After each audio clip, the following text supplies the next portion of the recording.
Teiva Manouthey, vous êtes toujours le médiateur de la Polynésie depuis avril 2014. Vous vous êtes rapproché du Tahwera en 2013, puis Gaston Floss vous a nommé médiateur. Comment avez-vous vécu les dissensions au sein du parti? Bonsoir. D'abord, je souhaiterais adresser mes plus sincères condoléances à la famille de Teura Eriti, frappée par le décès de sa maman. Donc, à ses proches, à ses filles, à elle-même, j'adresse mes condoléances ce soir. Vous savez, je ne vais pas commenter les dissensions, tout simplement parce que je crois que les Polynésiens ont fait un choix autonomiste d'abord aux dernières élections. Et chacun a pu avoir la possibilité de défendre des idées, un programme et des valeurs. Aujourd'hui, le président du pays a été choisi par le Tahwera. C'est eux qui ont décidé de faire confiance à Edouard et c'est aujourd'hui vraiment ce que fait Edouard Fritsch. Il a repris au pied de la lettre le programme du Tahwera. Il s'efforce tant bien que mal aujourd'hui à consolider une majorité au sein de l'Assemblée. Donc je pense que ce que nous attendons, c'est le plein emploi. Les jeunes, on le voit avec le reportage ce soir du GSMA, carrière militaire, mais le pays aussi doit pouvoir apporter des réponses aux nombreux jeunes qui n'auront pas la chance de partir et qui cherchent du travail à la sortie de l'école. Vous êtes assez satisfait de ce que fait Edouard Fritsch en ce moment? Bien, satisfait d'abord dans le sens où il est vraiment dans l'application des promesses, en tout cas que j'ai soutenues moi-même en 2013, en apportant quand même plus de 7000 voix pour un programme et pour une population. Donc effectivement, maintenant je crois que après le bilan, si vous voulez, et la passe d'âme, l'heure est à l'action. Je crois que c'est effectivement ce qu'est en train de faire le gouvernement aujourd'hui. Alors, vous avez été saisi par un collectif d'usagers au sujet des tarifs de l'électricité. Ils demandent une médiation. Qu'est-ce que vous leur répondez?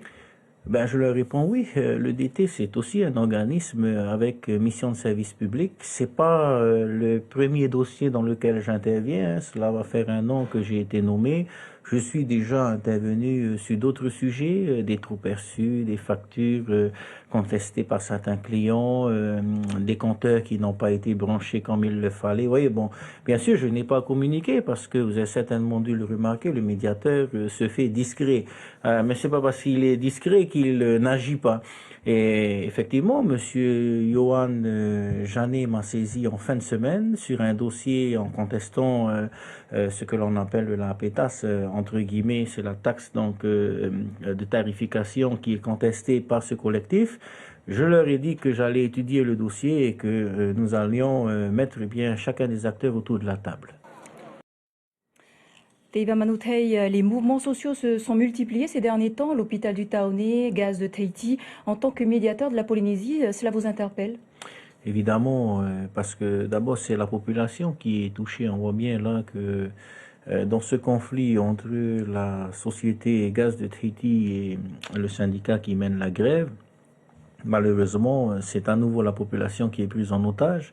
Et je dis que c'est inadmissible, évidemment, qu'il est grand temps, un peu comme le dit le haut-commissaire, que l'on revienne à la raison et que l'on se remette autour de la table pour des discussions beaucoup plus saines. Moi, je voudrais simplement dire qu'aujourd'hui, c'est difficile de trouver du travail.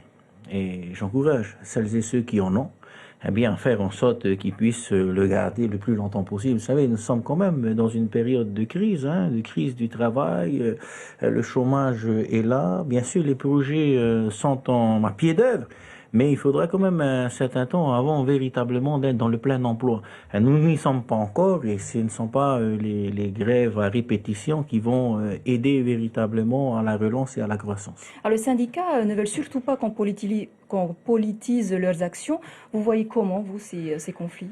Ben, je trouve que c'est d'autant plus choquant d'ailleurs, parce que les syndicats sont quand même les premiers acteurs à savoir que le monde du travail souffre aujourd'hui, que le contexte actuel n'est absolument pas, et la croissance n'est pas du tout celle d'il y a 10 ans. Et je comprends pas cette tentative de vouloir mener des grèves alors que l'on sait aujourd'hui qu'il est difficile d'abord de conserver son emploi Combien d'entreprises ont fermé, combien ont dû licencier pour licenciement économique. C'est ça la réalité. Donc, à mon sens, le but du syndicalisme, c'est d'abord protéger l'emploi.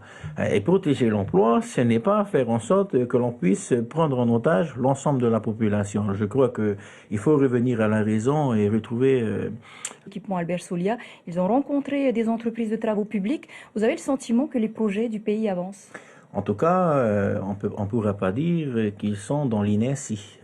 Vraiment, la délégation est arrivée en Polynésie. Aujourd'hui, c'est le président qui se déplace, qui essaye, dans ce déplacement, d'optimiser véritablement le déplacement en essayant d'aller voir un certain nombre de sociétés, en touchant à la fois l'environnement, le projet du Mahanabish, les complexes hôteliers, le bâtiment. Donc, on voit bien que la volonté, elle est là. Le partenariat semble véritablement accroché, on va dire, puisque le vice-président de Chine a rencontré le président Edouard Fritsch. Donc je crois que les choses vont se mettre en place. Alors, bien sûr, les mauvaises langues nous diront toujours c'est lent, ça traîne. D'abord, je veux leur dire que Paris, c'est pas fait en un jour. Je préfère que les choses se fassent de manière concrète, rigoureuse, par étapes.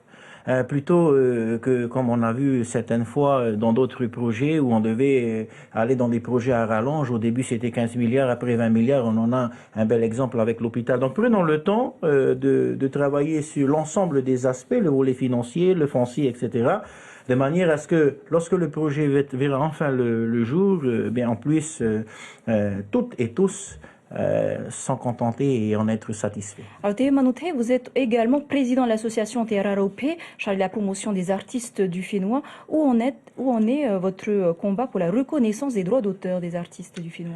Le président Edouard Fritsch s'est exprimé ici clairement à l'hebdo il y a un mois en disant qu'il nous soutenait, qu'il soutenait la société Terraropé.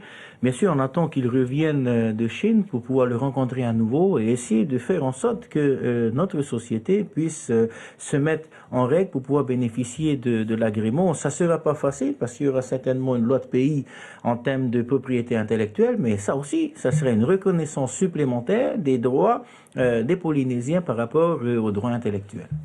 Théo Manoute, merci beaucoup d'avoir répondu à nos questions. À la veille de la journée mondiale de l'océan, nous vous emmenons dans l'univers secret d'Agnès Benet. Amoureuse de la mer, elle réalise son rêve de devenir